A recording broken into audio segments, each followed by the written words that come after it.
Good morning, everyone. This is Papa Guac here. I hope everybody's doing good. I know I am. I'm doing great. I am going to do a first ever multitask video, I guess. I'm going to cover a wide variety of subjects in this video. And then I will take each subject and create it into its own little short. That way I can just tell you all and show you all everything that I want on one shot.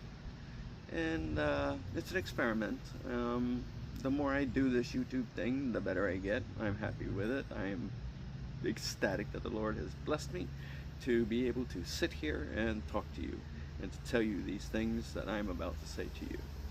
Every single thing that I'm going to say to you is important.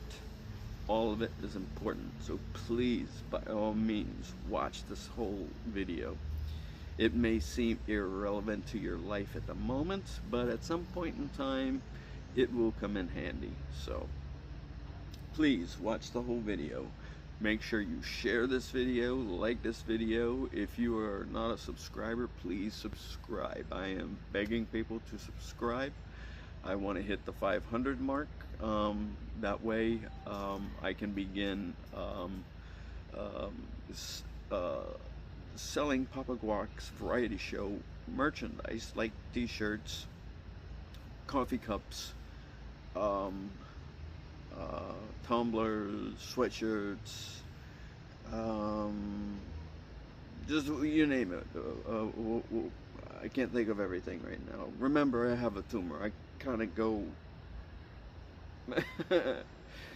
blank from time to time. I just lose my thought. So we'll start there. We'll start with the tumor. That is one of the symptoms that I do have, is I can be talking to you and instantaneously can just completely forget what it is that I have to say. It just goes away. It's a challenge, but I get by with the help from the Lord. Thank God.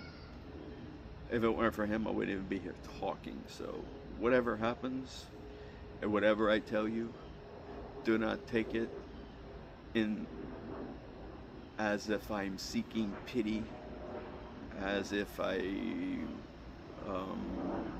don't take any of it in a negative sense. The cancer I have is a blessing. God gave it to me to strengthen me and to motivate me to be able to sit here in front of the entire world, or whoever tunes into this channel, and to speak to you directly. God is using me to speak to you, whoever you are, and wherever you are, and wherever you're at. And for me, that is quite an honor that the Creator of the universe is using me. He kept me alive for this purpose. As most of you already know, I was forecasted by the doctors to have passed away sometime, I guess, about the middle of February of 2024. Here we are, June 26, 2025, and I'm still alive. Not only that, I am strong and I am doing things. The first year of my diagnosis, I was in bed. Maybe just depression, maybe the cancer, maybe God needed me in bed to watch YouTube, to learn, to motivate me, and to build me up to be able to do the Papa Guac variety show, because that's what I did. I watched YouTube when I wasn't sleeping from the medications that I was on, all the drugs, and learning about the Word of God from various teachers, reading my Bible, And so I think God put me on my back during that time, which would have been from about 2 years ago. What about June of 2023? I was just on a steady down, forcing me to be in my bed, where all I would do is take drugs, sleep, eat, and watch YouTube videos of different Bible teachings from various different teachers, whom are all listed at the bottom of this video. I put them in all of my videos. They're all listed at the bottom of the video.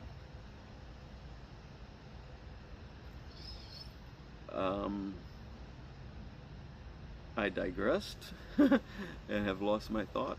I know we were talking about cancer.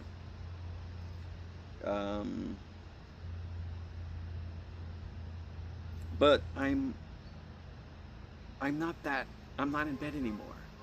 You know, God pulled me out of the bed in the middle of December of 2024 for my daughter's wedding. He brought me back to life. He brought me from a bedridden, dying man to a living, thriving person that has cancer, a brain tumor. But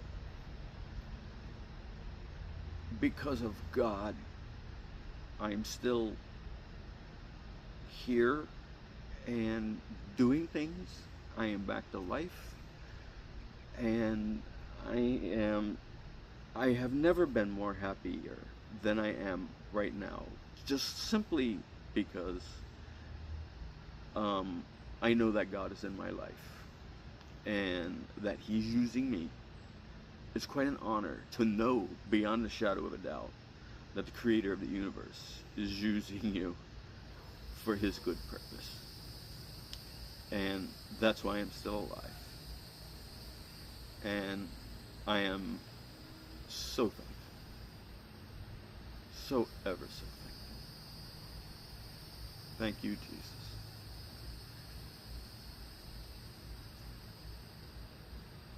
Now, as you can see, I have a couple of boxes that are sitting here with me.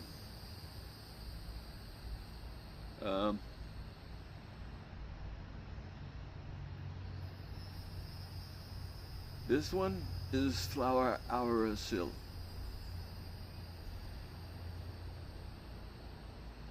This is a clear liquid solution. This is flour aerosol. This is a cream. They're both the same product. Just one's a liquid solution. It needs to be put on with a Q-tip. The other is a cream where you just rub it on. Now, I'm in the process of using this product again.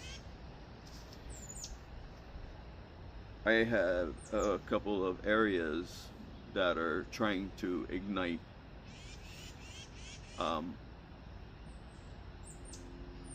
As you can see under this eye, that nasty looking spot that's right there, that is cancer. And I am using this flour aerosol, which will stop this cancer in its tracks. I'm gonna look a little ugly for a little while there with that nasty thing, but in the long run, it's gonna kill that cancer. It's proven to work. It's worked for me. I've used it on many different occasions. Anytime I feel a crusty pre-cancer come, I use it.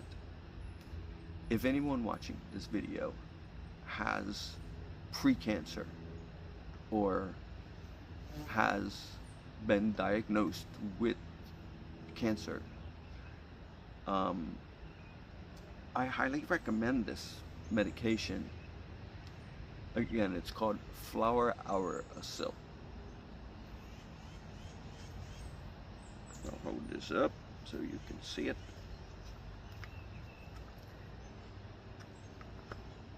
Flower Hour Acil. I might be saying it incorrectly, but it's easier for me to say it that way because that way I remember. I am applying this to my shoulder here because I feel the cancer is trying to come back at the original site. So I'm using that there.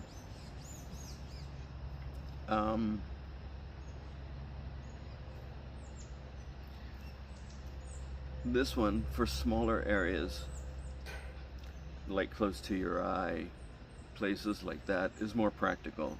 You want to use a solution with the Q-tip when you're dealing with tight areas like your nose. I actually have one that's on the side of my nose right here. So I use the Q-tip and I apply it there. I use the Q-tip to apply it to the one on the eye. But as far as the shoulder area, I find it better to use the cream. Now this is chemotherapy. When I was diagnosed with colon cancer, they wanted to do chemotherapy on me. And the product that they were going to give me was Flower Hour Acil. So it had me thinking, this stuff absorbs into your skin. You know, so the remnants that I have from using the cream, I'll rub it on my head to see if maybe it absorbs in there and can kill that tumor that's in my brain. I'm kind of guinea pigging myself. I mean, why not? It absorbs into you and goes through your body, just as if you were doing chemotherapy, without having to spend a lot of money traveling to a doctor or a hospital to have them inject you with this stuff where your body can just absorb it. Doctors aren't going to tell you that. They want to make their money.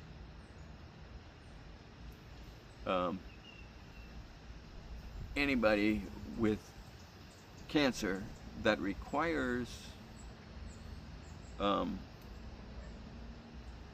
chemotherapy treatment that involves Flower Hour Acil, you may want to ask for this cream and or solution and use that to administer.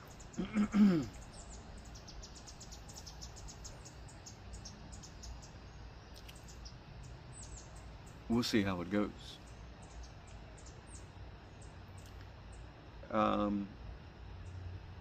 The progression of my cancer is still going on. It's still ongoing. However, I am also progressing. And I am still ongoing. Which is great. Absolutely great.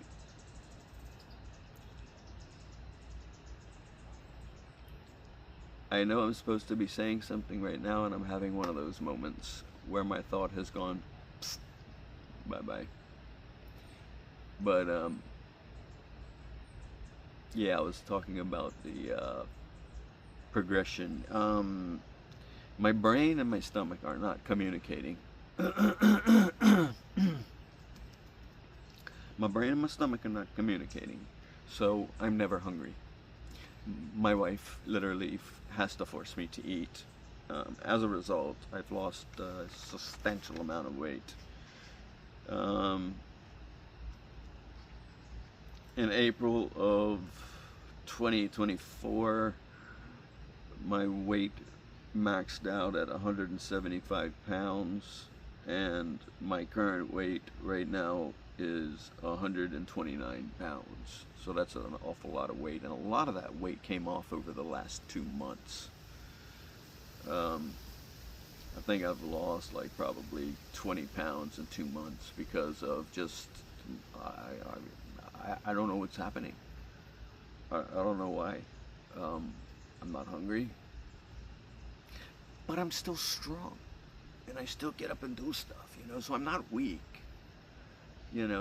but I'm losing weight. And I don't know if this is the beginning of the end, or if, I really don't know. I don't care, but that's what's happening. I'm also beginning to bump into things on my left side, whereas that wasn't happening before. I lost vision on the right eye, but now the left eye is also beginning to lose peripheral vision. So that's another thing in regards to cancer progressing. So I mean, there's still something going on inside of there, but I also know that the Lord is sustaining me, so that no matter what this thing does, God is in control. He knows what he's doing, and I'm not concerned with it. This video is meant to help people that when you're in these situations like this, doctors can't help you. They can give you things or whatever, but turn to Jesus. That's where the real help is. Pray to Jesus. Ask people to pray for you. That's where the help is. The Bible says, my help comes from the Lord. Everything that I do, I know that the Lord is with me and is helping me.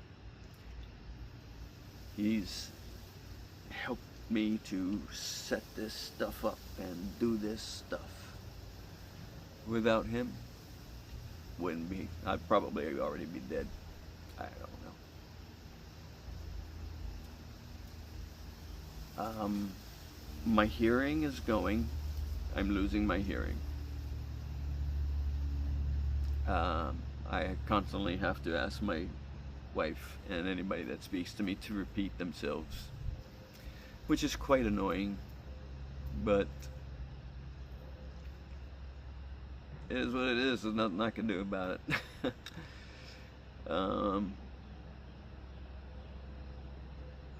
But that's another thing that's been going on. But again, here I am talking. As you noticed, I shaved everything off. It's hot out here. I'm sweating up a storm. So it's a lot easier working outside in the heat. Just get rid of it all. And, it's less work to do, because after I'm done working outside, I'm very tired and I don't want to spend a long time in the shower. So I want to get in there, clean up really quick, get out, and hop into bed and relax. Because, even though I am doing stuff, it takes its toll on me, and I'm very tired. But speaking of tired, that's another weird thing that's going on, is my sleep patterns have become extremely erratic. I don't know what in the world is going on in regards to my sleep. I will be up many hours. I might nod off here and there, but for the most part, I'm awake, and we're talking like periods of over 24 hours. And then I'll sleep eventually. I may go into a binge where I'll go 10 hours sleep, but my sleep has become very weird and disruptive. I wake easily. I'm on a new medication that's meant to make me sleep, which I don't really want to take, but my wife wants me to take it. But it's meant to help you sleep, and it works. It helps me sleep, but I don't really want to sleep. I'd rather be up and doing stuff. I feel unproductive when I'm sleeping, so I don't like taking it. I think I'd almost rather stay up, for those 24 hours, then go to sleep. But at the same time, when you don't sleep, you become cranky and moody, and I have been just that, cranky and moody. And of course, that's not fair to my wife. So obviously, I need to, you know, keep her in mind and try to keep things easy for her, and to not add additional stress to her. It's bad enough she has to see me deal with this stuff and everything,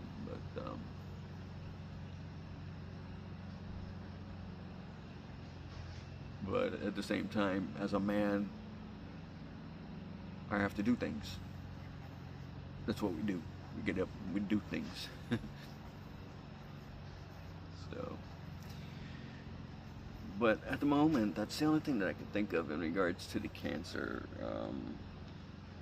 I'm guinea pigging myself with this flower hour still, hoping that maybe this will maybe work and help. I started taking it again a week ago, but this time I'm taking it in full force. Typically in the past, I would only use just a solution on certain spots, but now, because I noticed it trying to come back on my shoulder, I'm using the cream. And I also take the cream and I put it on my head, in the hopes of my head absorbing the cream, because that's what your skin does, it absorbs. You know, so I'm guinea pigging myself to see if maybe perhaps this will kill the tumor, and that we can all rejoice and dance and sing and praise God. Because if they use this to treat colon cancer in a hospital setting with a needle and an IV, I think it's better to just put something on that absorbs through your skin, and you can do it right at your house. So again, I remind you, if you have any form of pre-cancer or something that may have already begun to be cancer, to get this, demand it from your doctor. They're going to try to not get it to you. They've done that. They've told me no. Only now recently through hospice, they gave me this cream, as well as, well, they didn't give me this, dermatology gave me the solution. So typically you can only get this stuff from a dermatologist, but I think it is insane that you go to your family physician and who's practicing, and says you have to see a dermatologist. That's a bunch of malarkey. That doctor can prescribe this, and I would demand from your doctor, if you have any kind of symptoms of pre-skin cancer, keratosis, I believe is what it's called, of pre-cancer, or a small cancer, like the one that's under my eye, I would demand that they give it to you and show them this video. It can be done. I asked for it from my hospice nurse, and boom, I got it. She's not a dermatologist. She's just a doctor, just like any other. So a doctor that tells you no is not a good doctor. So you can treat skin cancer at your house on your own. You do not need to waste your time and money at a dermatologist when you go to your family doctor and you go for your physical, and if you have something, if you have a pre-cancer or whatever, have them give you this. And again, I tell you, if you need, show this video. Don't let them lie to you. Don't let them kill you. Don't let them rape you of your money. Take charge. So, but that concludes the cancer segment of this video.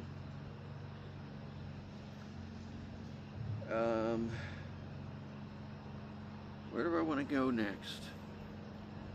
So many topics. Let's see. As you can see behind me, I guess we'll move on to the garden. As you can see behind me, I have done a little bit of redecorating. There's things missing back there, and you're about to see what's happened. Now, if you're working outside, I recommend that you wear proper clothing, especially nowadays. The sun is so strong. It's not like it was years ago in the 80s when I first moved to Florida, where you just put some oil on and go out and cook yourself, which, you know, is ultimately the root cause of my cancer problem. But make sure you're dressed appropriately. Even though it's hot outside, wear a long sleeve shirt. Cover your skin. Try not to let the sun get on there. Try not to get sunburned. That's what causes all this stuff. And the world that we live in today, the sun is very different from a long time ago. It is a strong, burning, hot sun. The temperature gauge might show 92, but it feels like 120. It's ridiculous. I've never seen Central Florida feel like this. So dress properly. Oh no, I forgot. You see, I forget things, and then it all goes. I forgot I had that on my lap. I don't know what's going to happen in regards to visually when I stand up, but just bear with me for a moment.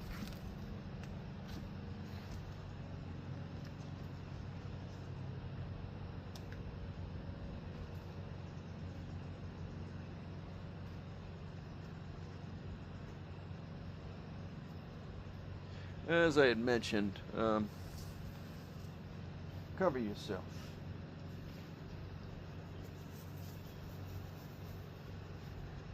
I recommend wearing a flannel shirt. And I know that that sounds absolutely insane. But if you notice landscapers and the clothes that they're wearing flannel shirts, and there's a reason for that. What happens is, as they're working, they get hot and they get sweaty. Their clothes gets wet, and then inside their body, it helps cool them off better. So although they're wearing clothes that's heavy,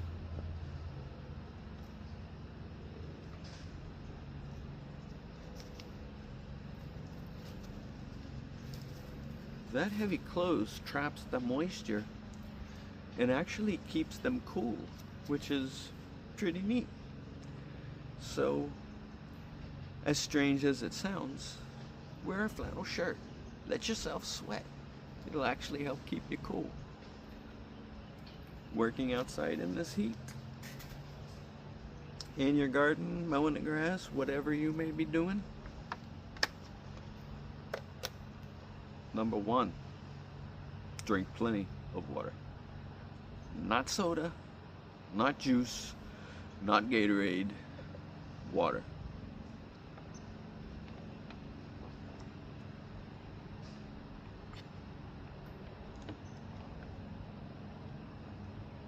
So good. Water. Drink plenty of it. So, now I'm gonna move out of the way. Gonna move on to the garden section of this video. As you can see, I've moved some things.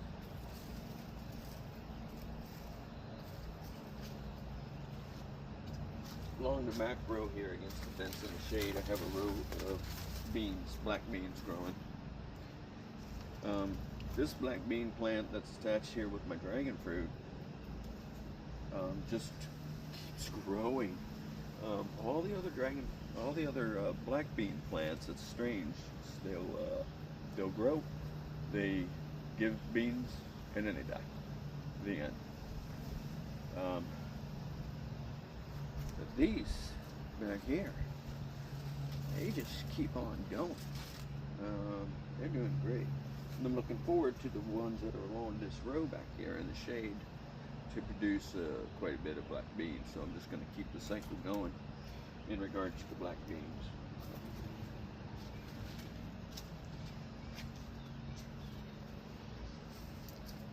But the plant is just absolutely amazing. This is all just brand new growth right here. I've got flowers on it. In a moment I'll be taking the camera off of the port. You spin this around a little teeny bit over here towards this black bean plant over here. Look at this beautiful purple flower that it makes, or whatever that color is. It's beautiful. As you can see, I've got a little pod right here that's growing. But this is all new growth. So this particular black bean plant is just thriving. There's a bunch of black beans over here at the top. So it's just growing. And it's growing with my dragon fruit. Here I got a little baby piece of a dragon fruit. You could take this dragon fruit, cut it off, shove it in the ground, that sucker will grow. You can have as many as you want. This particular dragon fruit, this one is the one that you get at the store that are yellow and have like white flesh. It's an Ecuador Padilla is what it's called. Other dragon fruits that I have that I'm nursing are the pink ones. They have a pink skin and the white flesh. But I've been struggling really bad with those for some reason. Do not ask me why, I do not know. But those particular dragon fruits I've been struggling with. But eventually they'll get to the point that they make fruit as these do. Actually, that one over there that Bob the Builder is guarding is the one that actually produces fruit and is the one that the squirrel attacked earlier this year.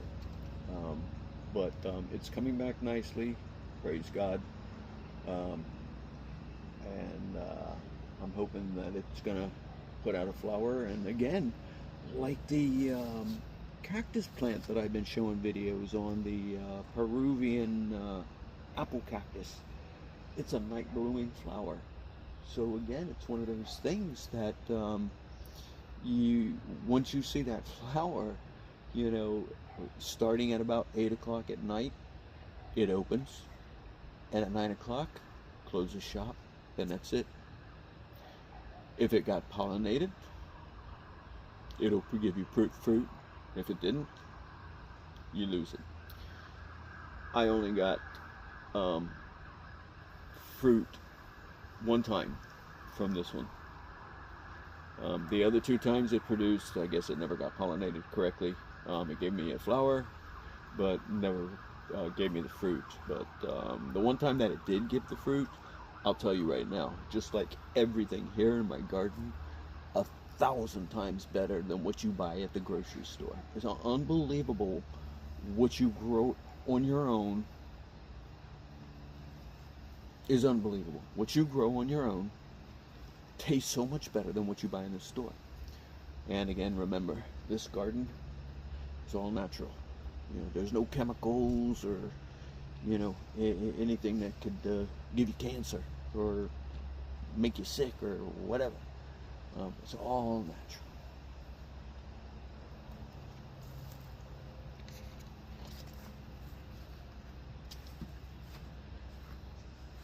I'm going to pause this for a moment, and then we're going to continue on with the garden tour. Hang on for just a moment. Alright, and we are back. So, I'm going to bring this in a little close. Get a better view of this beautiful, beautiful flower that the black bean produces. What a pretty flower that is. I'm hoping that these pineapples produce. Here I've got sweet potatoes.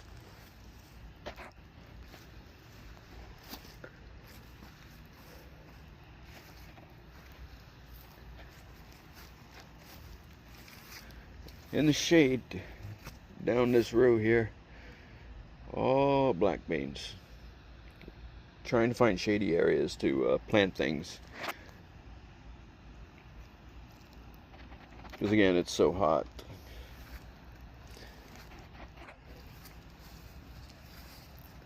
And the other black bean plant, the one that our buddy Bob is guarding, even Bob's got a flower up there. But this is the one that was destroyed by the squirrel. You can see where it bit at it, and it also got beat up by the winter cold. I mean, it just, this particular plant took a beating, but it's coming back nicely. This is just beautiful, beautiful growth. That's coming. Here's one nice big one here.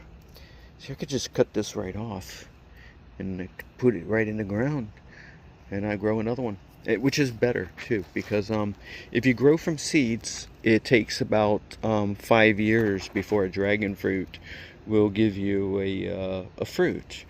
But if you take it from a clipping, you'll get a fruit in 2 years. And that's exactly what happened. This particular dragon fruit, we bought it at Home Depot, and 2 years later, sure enough, it gave us fruit. So that was a great thing.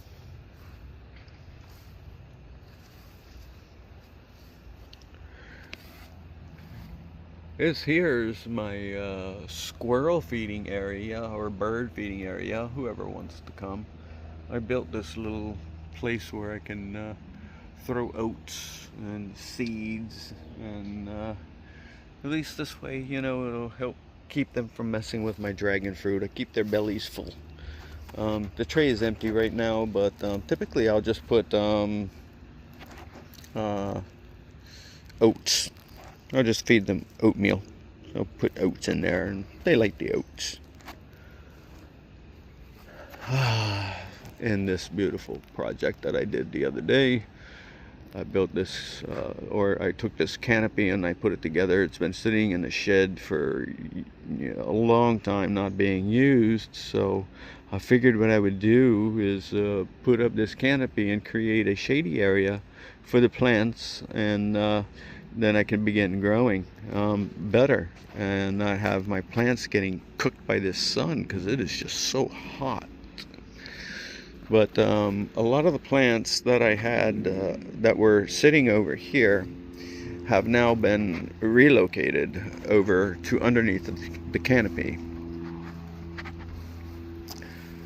I have a pot here that's filled with peppers, and they were just getting cooked, but now ever since I moved them into the shade, they stayed nice and lush. As you can see, the butternut squash they just got the living daylights burnt up. I mean, they took a beating, but there is hope on the horizon, because as you can see here, I don't know, let's see if we can find it. Right there is a butternut squash, a little baby.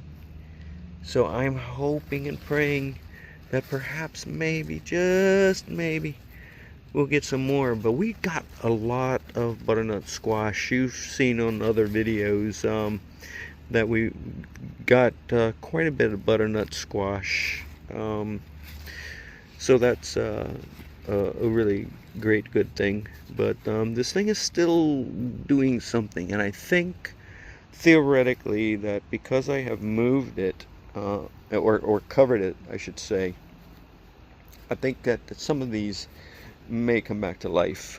This one over here seems to be wanting to come back to life, because they make roots as they grow and they spread.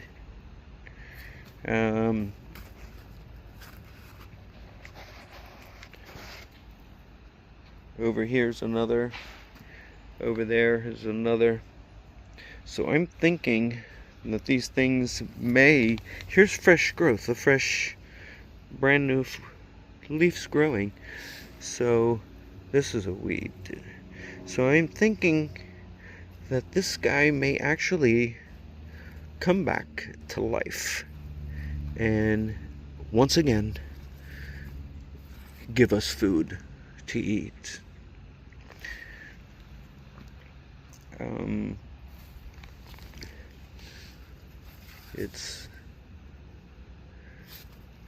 This is all new growth. I'm kind of moving the leaves around a little bit to see if there's a fruit hiding in there, but right now we just have that one.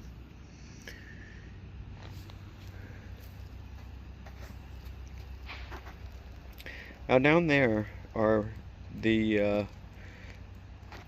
pink dragon fruit plants. So we're hoping that those will grow and eventually give us food. I've been nursing them for a very, very long time. But the summer heat's been beating them. I've been losing the battle, but I think now I'm going to start to win the battle with the way that I've got all this set up. So I built little shelves. I got pots that I'll be putting plants in. As you can see, some of them are already labeled. This one has cilantro. My cilantro already grew and died, made seeds, and I've sprinkled those seeds all in there. So I'm suspecting that in the next few days that cilantro should start growing there. Over here is where I keep the turtle eggs. Or not turtle eggs, but the lizard eggs. There's actually something in there. I don't know what it is, but I see something in there that's moving. I don't know what it is. I can't see it. But whatever it is, it's in there. I don't know if it's a bug that fell in there, but as you can see, the eggs, they clearly haven't hatched. Come on, phone, come back into focus. There we go. See, they haven't hatched, but soon we'll find out what they are. We'll find out what our babies are going to be. Here we've got ginger, wonderful ginger.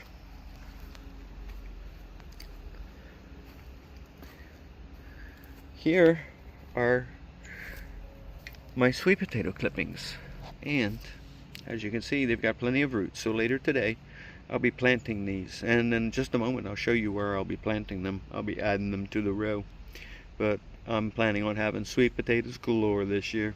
You'll see what I mean in just a moment. Incidentally, fun fact, leaves from sweet potatoes are edible. Leaves from any other kind of potato are not edible. You can eat sweet potato leaves. You can have them in salad if you wish to do so.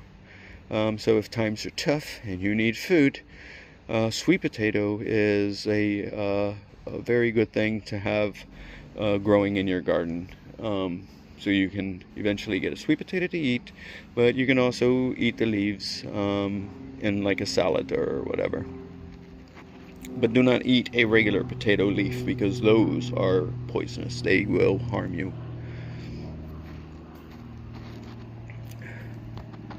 Here's our green onions.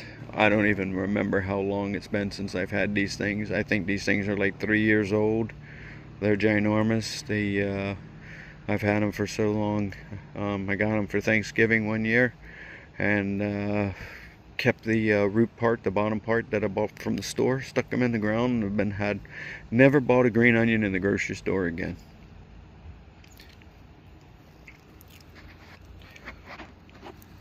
Here's an interesting little guy. This right here is a papaya. Recently we bought a papaya to eat, and we took some of the seeds, planted them, and they grew. I planted 4. Of the 4, 3 of them are growing, 1 of them died.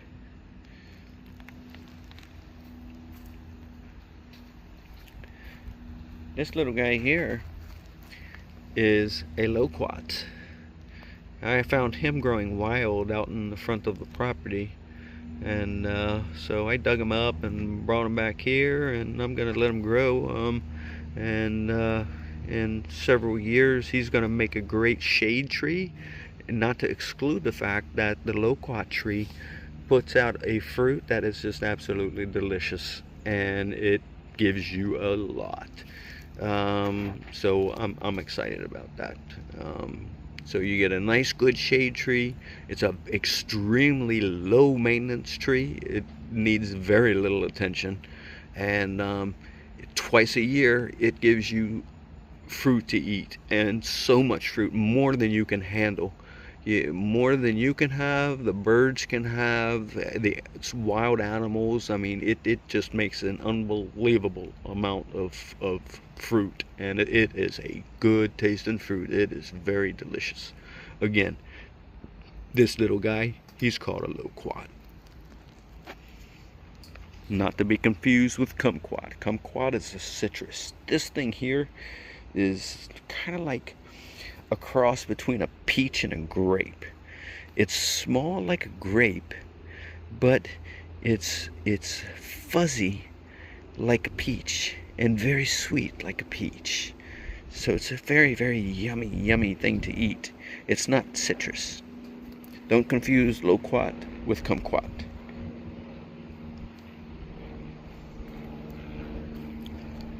Now, along this fence line here is where I grow my sweet potatoes, and here they are, grown from clippings, each and every one of them, just like the roots that you just saw in that jar a moment ago. That's where these came from. I can just take one of these clippings, put it in the jar of water for a little while, it makes root, and then it just starts to grow. So this little strip right here is going to make so much sweet potatoes. It's going to be ridiculous. The last time I grew sweet potatoes, I got 45 pounds worth. I'm shooting this time for doubling that. As you can see, the row as you go down is a bit empty, but I'm going to be filling that up later today with those ones that I have in the jar.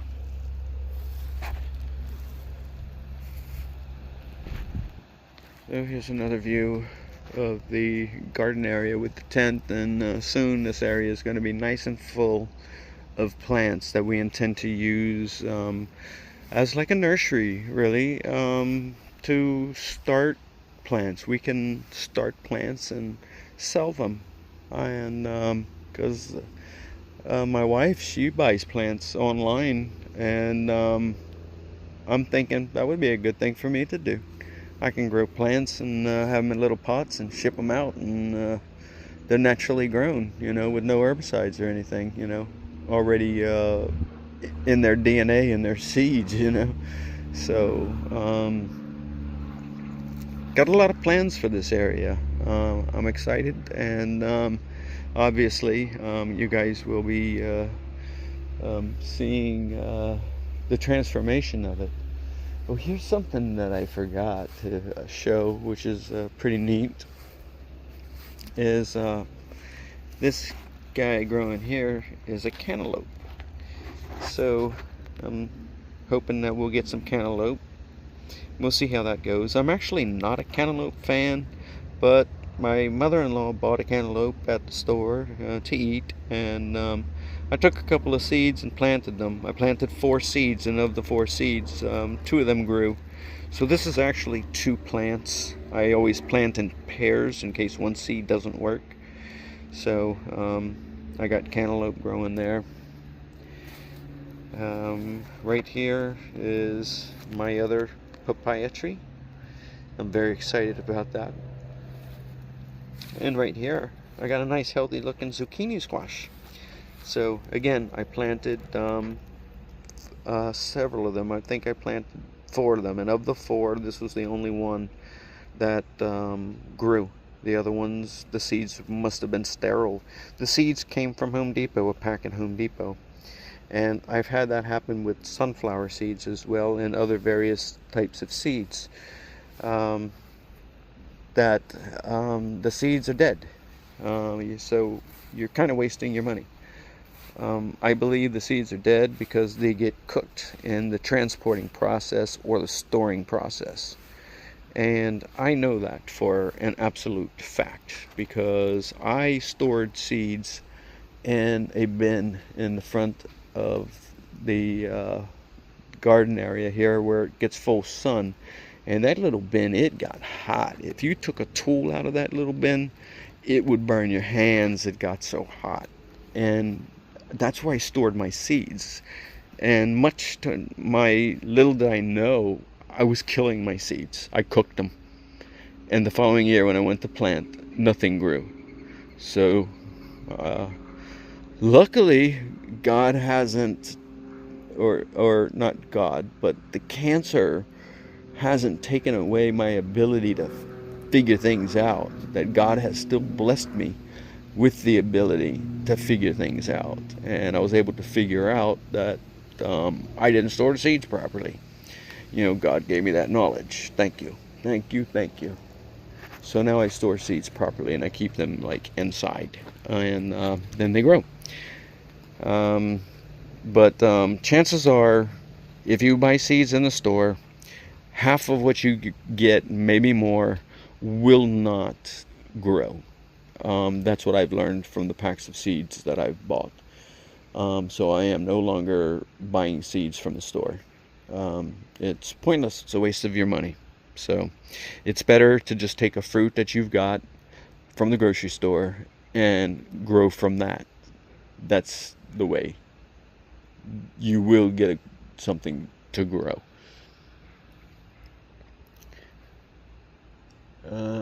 Let's see, as we continue down the path, I got a random sweet potato growing here in this pot for some reason. I don't know why I put it there really, but I did.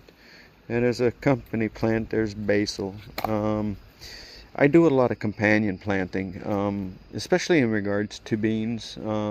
Beans add nitrogen to the soil, so it's good to plant beans with other plants. So that it adds nitrogen to the soil. I keep basil nearby. Basil is supposed to be a good plant to keep bugs away because bugs don't really like the smell of basil, as well as other things like squirrels and rats and whatever kind of rodent might come around. They don't really like the smell of basil, so it's good to have basil growing in as a companion plant to whatever plants that you have. I'm seeing a black bean here that's just about ready. Just about ready. This batch of black beans is from last winter. It's still hanging on. And right here, I got a little friend, a newbie. This guy is like just born. I don't know if I'm going to be able to find him. Let me see. Let's see.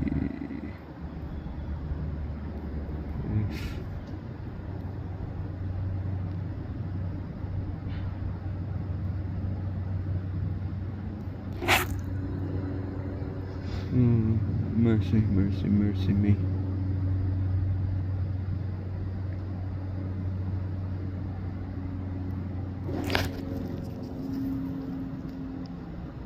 Zoom back out. if I can figure this out between my eyes being horrible. So he's gonna be like right in front of that little rock that's right there. Now let me zoom in.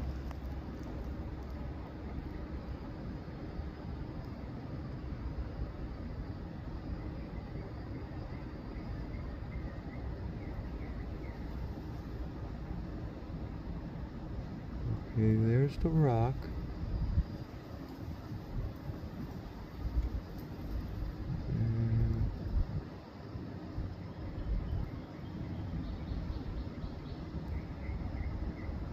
There he is. There he is. Look at that little guy. It's hard to find him. He's so small. It's hard to find on the phone here. But that right there, that's a brand spanking new baby Cuban annoli. This thing is probably, I'd say, 2 inches from head to tail. And he is just absolutely adorable. That's what I find out here in the garden all the time. I find all kinds of weird stuff. But when you see these little babies and stuff, they're so cute. And it's good to know that they're there because they're taking care of your pest control problems. They're eating the bugs. We want them. A lot of people are scared of them for some reason, but they don't do anything at all. All they do is help us. So if anybody's watching this and you're afraid of lizards, don't be. They're good to have.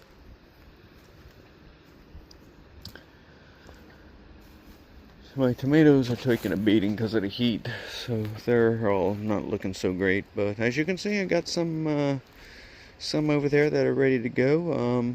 I'll take those things. Literally, I will take them right straight off of the vine, and I will eat them right there.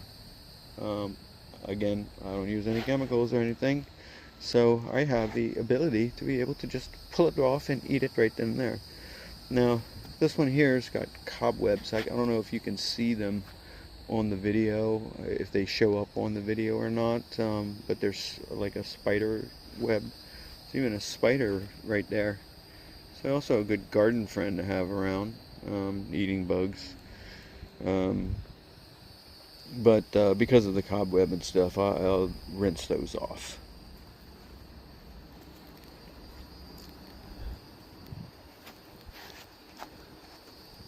Got a sunflower that's going to be opening up soon. This sunflower, he done expired. So he's open and he's on his way out, and same with the one back there. I had one there where that stick is, that white stick, and I had to cut him off, so I got seeds. But again, as you notice, basil. I could put basil everywhere. Oh, this year, I've been doing something that I typically don't do. A lot of times in growing tomatoes, I take off the lower growth, I cut it and dispose of it. But I've been kind of leaving them alone this year. I'll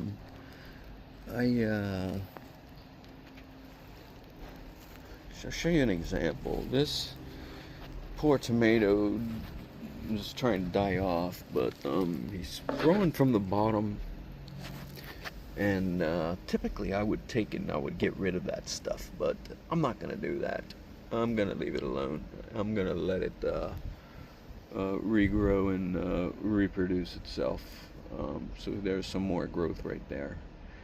This guy gave us a couple of tomatoes, not very many, but and then of course my wonderful Peruvian apple cactus, which I'm going to be sectioning off. The one in the back here, this one is not producing any fruit at the moment, so I'm going to use that one to slice down into 1 foot sections and then you just stick it in the ground and let it grow. It's just that easy. It'll just propagate.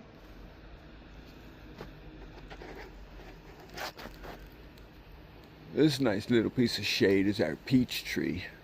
Our peach tree. But I keep getting, I think it's called spotted leaf rot or something, but it looks like bullet holes in the leaf. It's some kind of a fungus.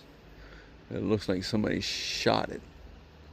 And I constantly have to put neem oil on this thing to keep this thing under control. It makes your peaches fall off. I haven't been able to really harvest any peaches because of that. So, you know, I don't know what to do. I may have to get rid of the tree altogether if I can't get this under control, because there's really no sense in it taking up space if I can't control this disease.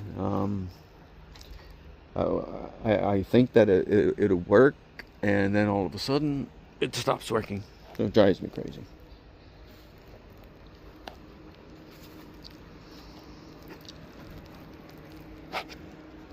And there we got more basil growing. And the tomatoes, like I say, they all look pretty rough. They're all on their way out. So, but again, you can grab these suckers and eat them right off the vine. Look at this one right here. This guy right there. He's a little one. He is absolutely perfect. Wipe him on my shirt.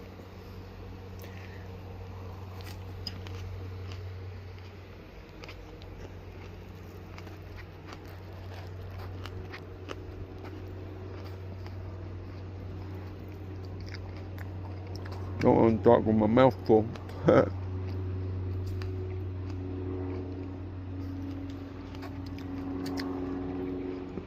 Now notice this on the basil. These flowers. That's a bad thing. If you want your basil for a long time, the key is to not let it flower. Do not let it flower. It'll make the seeds and then it'll die. It starts to look like this. You're starting to see that little buddy area right there. Get rid of it. Just pick it off. Back here, there's a fairly large one. They can get pretty big, but I take them off as soon as I see them and get rid of them. Your basil will grow and grow and grow. You'll have it forever. You won't have to worry about planting it or anything. Oh, the flowers on this cactus on the back side. If all of those things come to fruition, that's going to be fantastic. You know, I'm looking really forward to that. That one down there at the bottom couldn't close up all the way because of its position, but yeah, I'm looking forward to giving that a try. I watched a video on it. It says that it tastes kind of like watermelon. And when they cut it open, it actually looked like a dragon fruit. It was had like white flesh with a bunch of little black seeds. And the guy said that it tasted like had like a sweetness of a watermelon. So I'm excited to see how that tastes. So Lord willing, we'll get a fruit and be able to do a taste test of this Peruvian apple cactus right here. Is one of the fruits that it's making. So we'll see how that goes.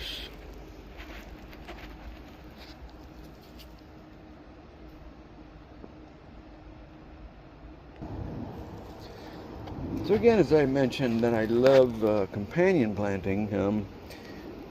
This is a eucalyptus tree. It smells really good. You break one of these leaves, it's like that menthol kind of smell. So there's got two of those. in these pots here. And as you can see, black beans. I put black beans everywhere. Come down. So there's that red pot filled up with black beans. And then the green pot here filled up with black beans. So I put those guys anywhere I feel like they need to be. Our grapes, they've just gone kaput this summer. Once the summer comes, these things, they just look horrible. They made their grapes. They gave us plenty. They gave us so much. It's so great. But then they served their purpose, and that's it. Until next year.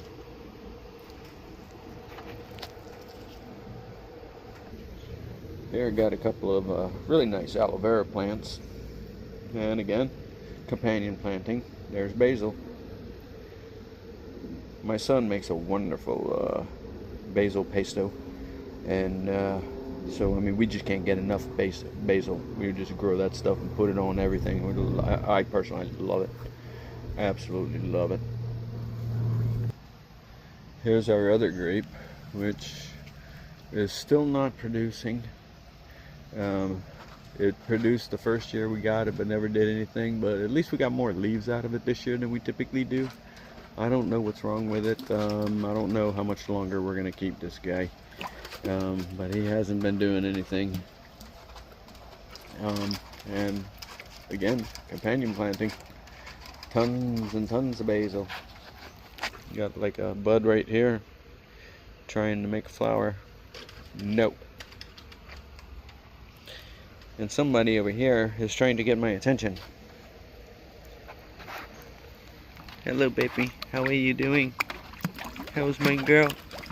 How's my girl? How is my girl doing? I'm gonna have to put the hose in there. It's starting to get hot, so cool her off. And there's Goldie. My goodness, man, that goldfish is so stinking big. It's ridiculous how big she is. She's about to be bigger than turtle, but Goldie is just absolutely beautiful. I mean, and she's only 2 years old. 2 years and a couple of months.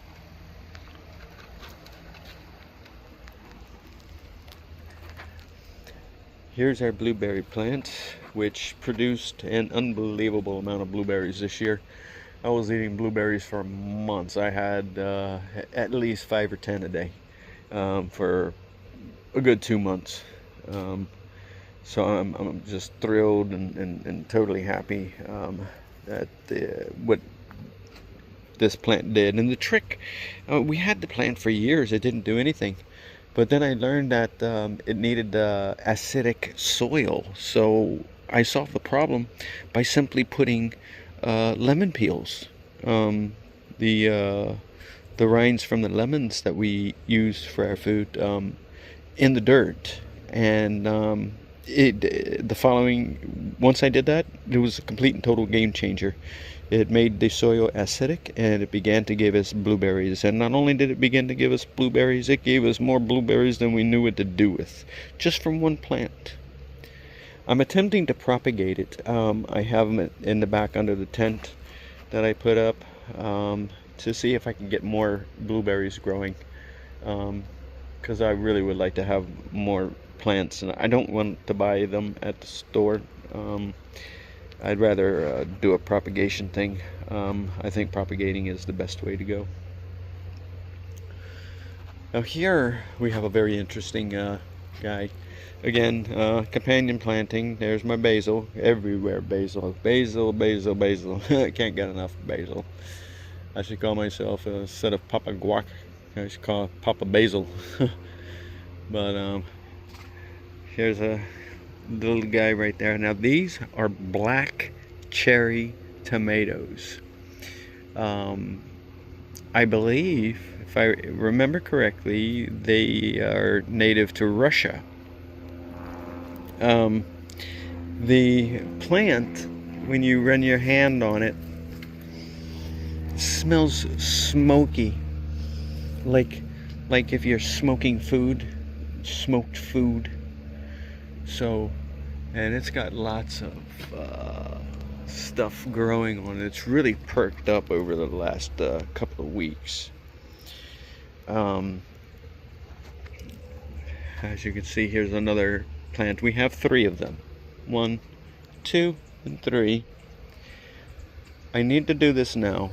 If I see a bud, I have to take it immediately because I'll forget. And then it's going to cause my plant to die. But here's a nice specimen of a black cherry tomato that's growing.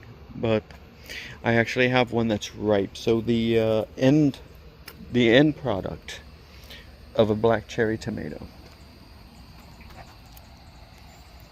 is this beautiful little baby right here, which I would say is about as round as a nickel. So if you were to take a nickel and make it into like a marble, or marble is probably a better word to describe. It's about the size of a, not those little marbles, but the ones that are a little bit bigger. So, you know, in comparison with my thumb, you know, it's like about as round as your thumb. So it's a little guy. But let me tell you, this thing packs some good flavor to it. It is the best tasting cherry tomato you could ever eat, in my opinion. These things are just fantastic.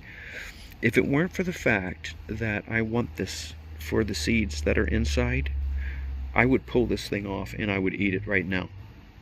But I need seeds. I mentioned earlier in the video that I cooked and killed all my seeds, and well, black cherry tomato was one of them, and we struggled trying to find seeds or anything so that we could grow some black cherry tomatoes, because they like the cooler weather. They prefer that. But this thing right here is worth its weight in gold. I'm not going to eat it. I'm going to harvest the seeds that are from it, and then I'm going to grow a whole boatload of those things because it is so good that really you can't get enough of them. So I'm very excited about this this tomato here, and I'm excited about the other ones. The other ones we'll start eating, but my wife had to order them from somebody online, and now we're never going to have to do that again. Now I have these seeds. They'll be stored in my bedroom, and I know they'll be nice and safe there. And you know,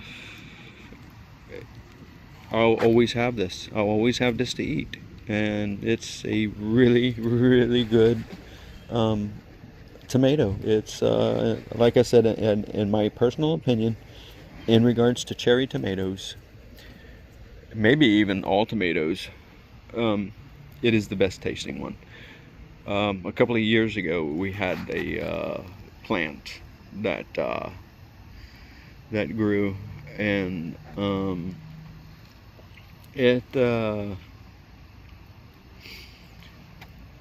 it produced so much. It was just, again, one of those things where it just gave you so much more than what you needed. It was unreal, just off of one plant. I mean, I was taking several bowls a day for about 2 months. And when I say bowls, I mean a cereal bowl, a bowl that you would serve your cereal in. So I was taking 2 bowls a day off of just one plant, and we all gobbled them right up. None of them went to waste, thank God.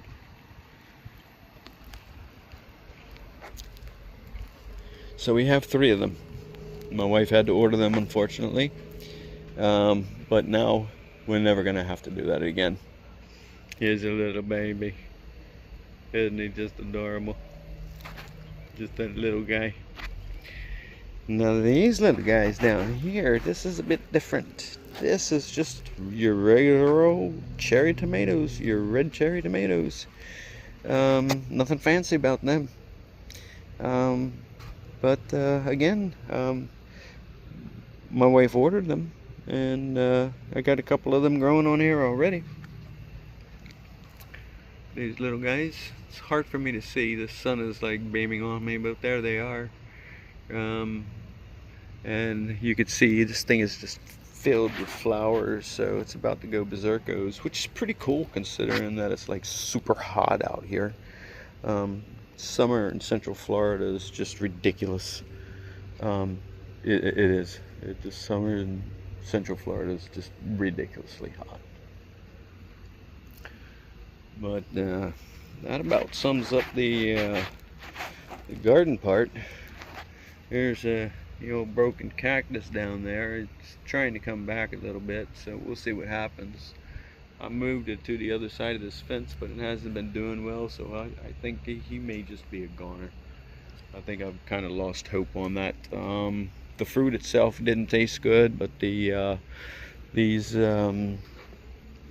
pads, these thin pads like this, those are fantastic. They taste like asparagus, but you want to eat the thin ones. You don't want to eat them when they're thick. You know, when they're thick, it's like eating the bottom part of asparagus, whereas when you eat them thin, it's like eating the top part of asparagus. And they're excellent on the grill. They have no thorns whatsoever, which is great. It makes a fruit that's edible, but the fruit is boring. It's not an exciting thing. But I mean, if you're in hard times and that's all you have to eat, then that's what you're eating. So nothing is meant to be discarded. We save everything. Hard times are coming. I know they are. I read my Bible. I know what's coming. I know what we're in the middle of.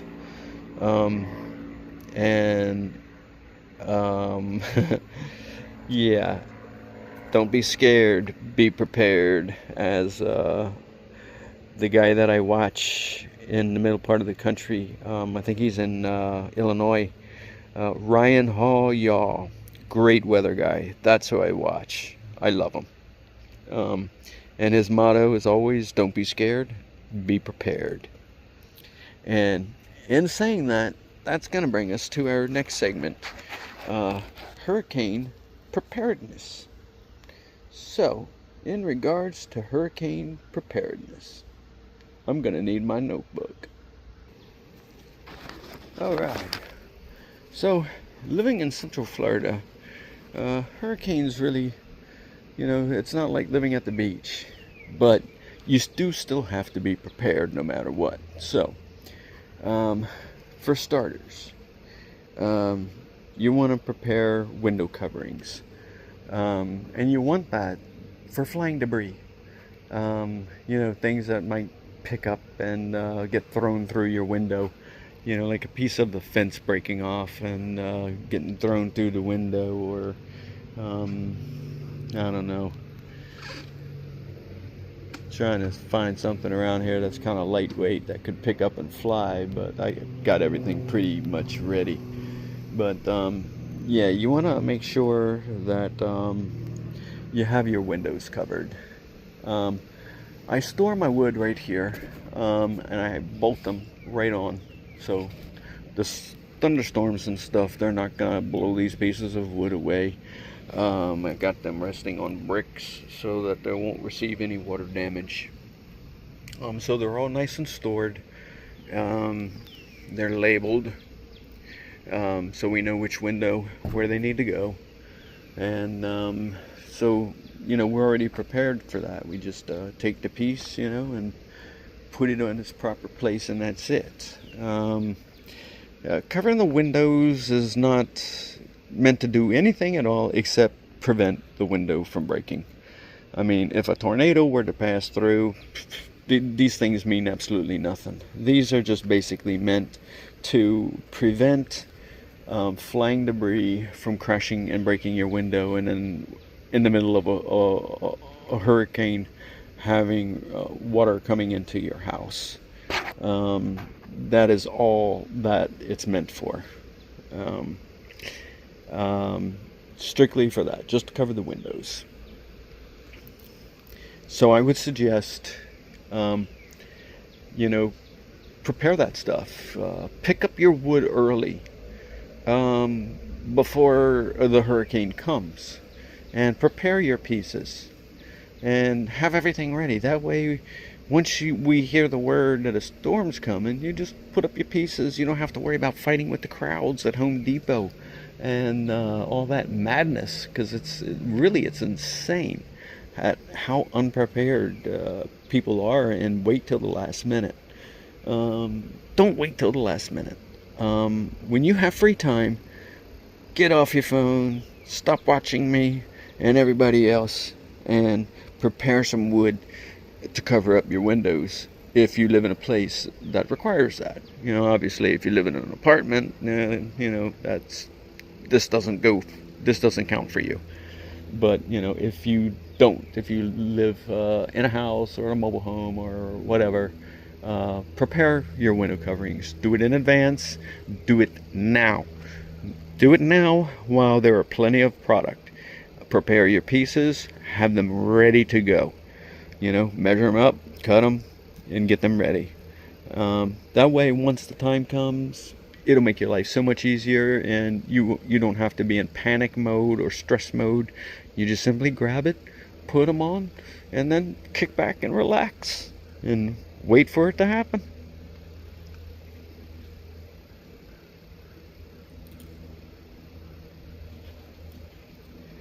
The next thing is fence security. It's for people with fences like me. So I go through and I check the fences and make sure all the panels are nice and tight and that they're not loose.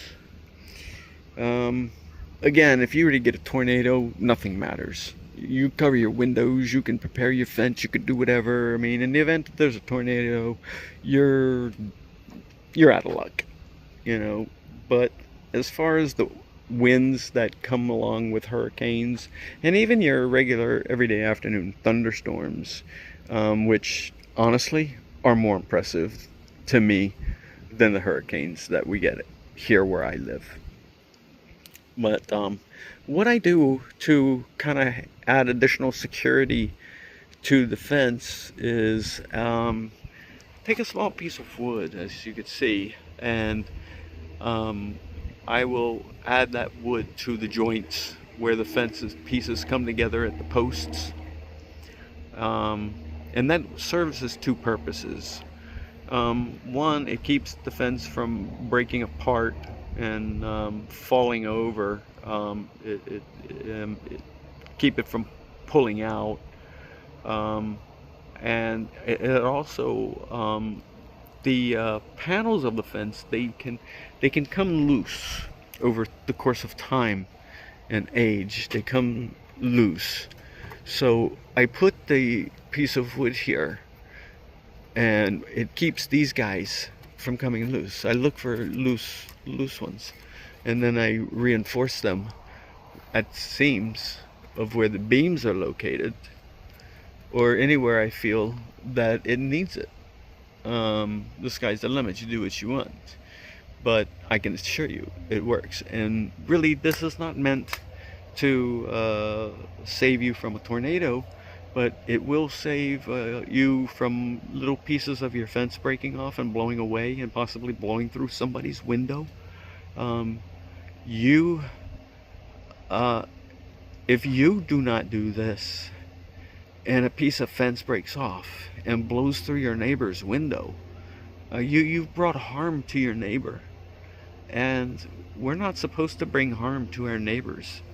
So take the time, inspect your fence, and secure anything that's loose on the fence. And the easiest way is at the top beam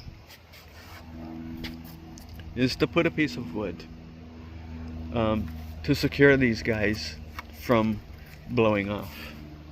And it's a good idea to do it at the joints where the posts are located. See, right here is a post.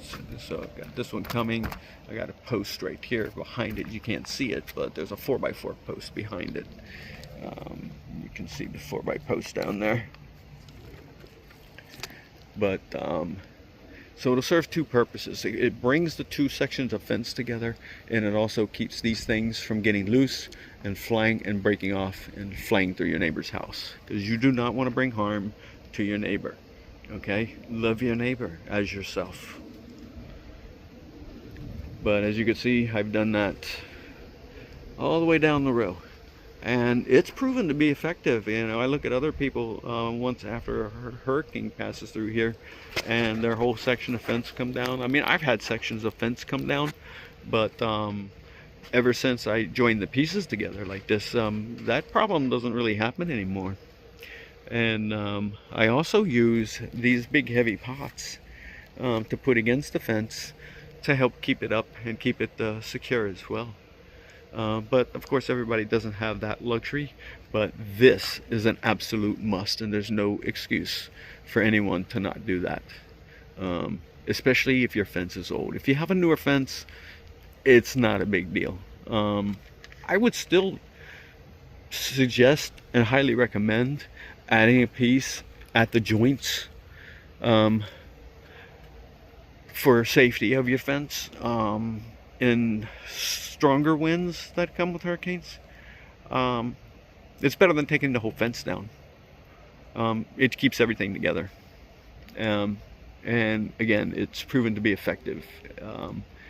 This fence is very old. This fence probably 25 years old, and you know, it's still serving its purpose. And once it started to get age to it and stuff, and started seeing pieces coming off and breaking and stuff just from regular thunderstorms, you know, I came up with the idea of just adding that little piece of wood right there, and putting, you know, it, you know, keeps the fence, keeps it together, keeps it, it adds the additional strength to the fence.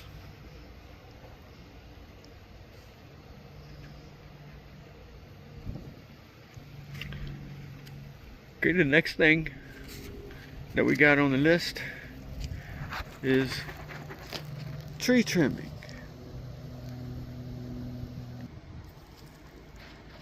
So, in regards to tree trimming, basically what you want is, you don't want stuff on your house. So, for starters, like that crepe myrtle, for instance, I just recently cut all the branches off of the house. So you don't want anything touching your house. You don't want that touching your house anyway, for security, for bugs. Bugs can use that as a bridge and cross over and get into your house, and we got ants like crazy, so you don't want issues with that. So the first thing is that you want to make sure that your trees are off of your house. So that's the first part of the tree trimming thing. Make sure that there's no branches or anything like that touching your house.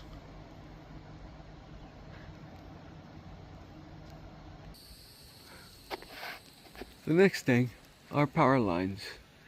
Is you don't want this. You don't want any tree branches or anything near any. You don't want any of these trees near any of these power things. These need to be cut back, and they need to be cut back ASAP.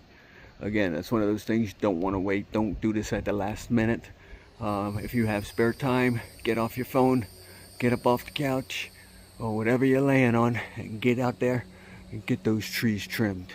Again, you know, you bring harm to your neighbor if you don't take care of that. If you have this problem and you don't take care of it, that guilt falls on you.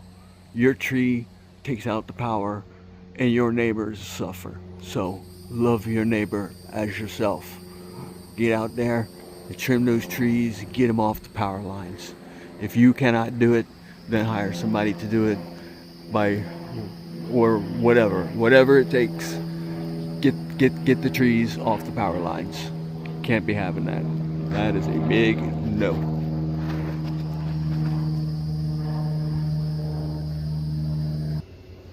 And lastly, what you want to do is you want to get up there and look for dead branches or any kind of low-hanging debris that might mess with your vehicles or whatever. But you want to look for broken branches, or just inspect your tree for safety.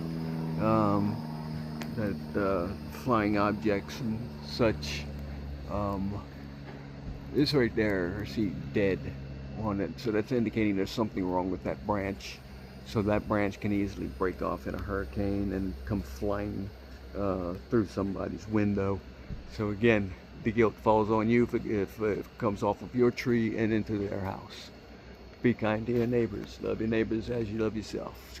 Trim your trees if you need to do so. And again, I suggest doing it early. Don't wait till the last minute. But give it a look over and sort out your business.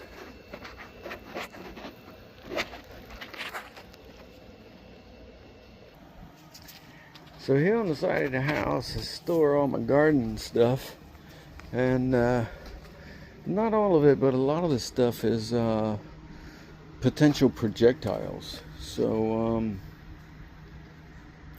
that brings us to looking for loose debris that could become projectiles. So you want to make sure that anything that's that can be picked up by a little bit of wind, that can be thrown, that you have it picked up and put away.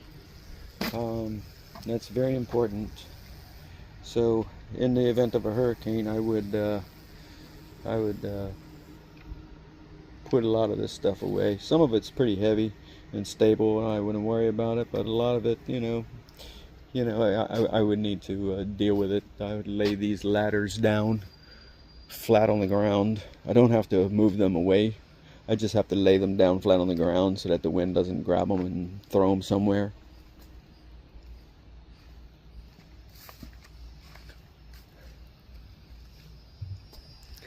The tent I may need to take down. I'm not sure. I have it tied up pretty good.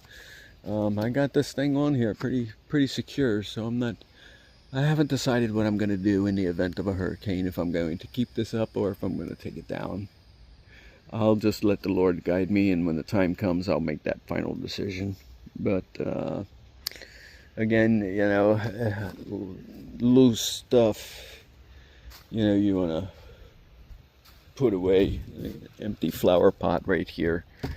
There's nothing holding that down. That's something worth putting away.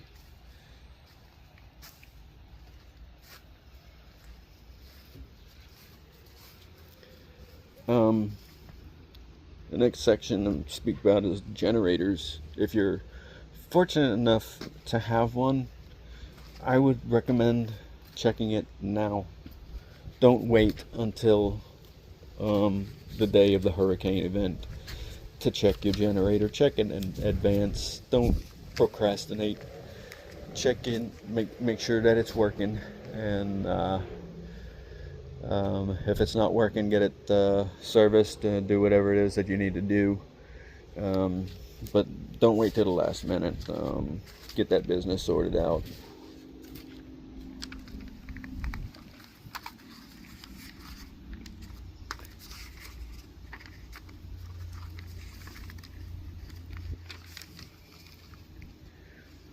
Final thing I want to speak about in regards for hurricane prep is stock up on your supplies. Again, don't wait till the last minute. When you go to grocery shopping, go to the store, and if you typically buy 1 case of water, buy 2. Take the 1 case that you usually drink and drink it, and the other one, stick it away. Canned foods, all that kind of stuff. Stock up on whatever it is that you need. All these people on the news channels are going to be telling you the exact same thing that I'm telling you. Stock up, be prepared. Don't be scared, be prepared. You wait till the last minute, then you will be scared, because when you start finding shelves empty and all the large crowds and the headache and the hassle, don't put yourself through that. You don't have to put yourself through that, so don't put yourself through that. Be prepared, okay? Don't be scared, be prepared. And you won't be scared if you're prepared. So, that concludes that part of the video of hurricane preparedness. We're non-coastal. We're like an hour away from the East Coast and an hour and a half away from the West Coast.